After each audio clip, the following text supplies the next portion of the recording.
मला कमाल वाटते बर का त्या बायाच्या,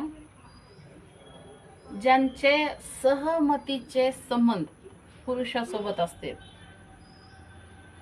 आणि त्यानंतर गाजा वाजा व्हायला काय कुटाने वाढायले की त्याच्यावर खापर फोडी त्यात आणि मग म्हणतात त्यानं हिने भंग केला, माझ्यावर बलात्कार केला. आणि इकडं तर तो त्याच्या घरात, त्याच्या दारात, त्याच्या व्हॉट्सअपात, त्याच्या फेसबुकात, त्याच्या कस्यात, त्याच्यात बस्यात घुसलेला असतो.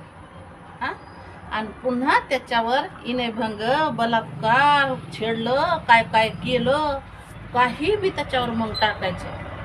विचार येत नाही का बरं अशा बयाला की जे गडी आपल्याला असा खुश करतोय, आपल्याशी आपल्या सहमतीनं आपल्याशी संबंध ठेवतोय, इच्छा आपल्या पूर्ण करतय, आपल्याला आनंद देतय, त्याच्यासोबत आपण एक क्षण काही घालवले असते, त्यानं ते आनंद देऊन आपण त्याच्यात सुखावून गेलेलो असतो.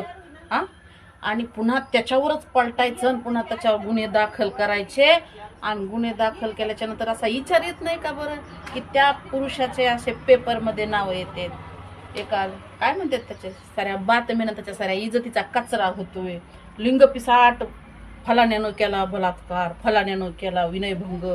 हा, ते किती माणसातून उठतोय, किती समाजातून उठतोय, किती त्याच्याकडे बघण्याच्या नजरा असत्यात, हे असत्यात. ह्या अशा पुरुषाबद्दल बोललं बरं का, ज्याची जो सहमतीने संबंध ठेवतोय. हा, त्यांना असं काहीच वाटत नाही ह्या पुरुषांचं की ह्यांच्यावर आपण विनयभंगाचे गुन्हे दाखल करतो, बलात्काराचे करतो आणि पुन्हा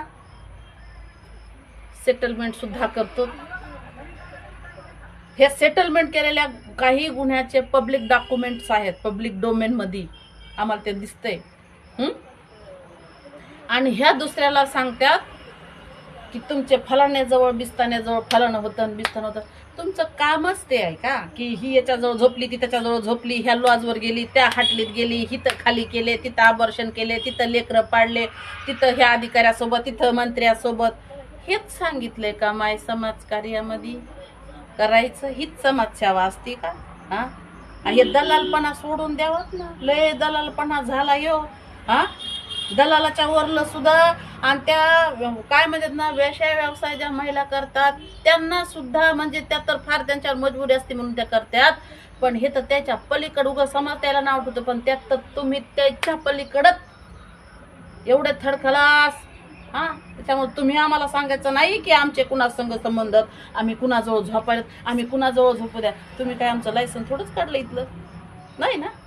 आमचं अंग आहे, आमचं शरीर आहे, आमच्या अधिकारात आम्हाला कुणाजवळ जायचंय, कुणाजवळ हे करायचं.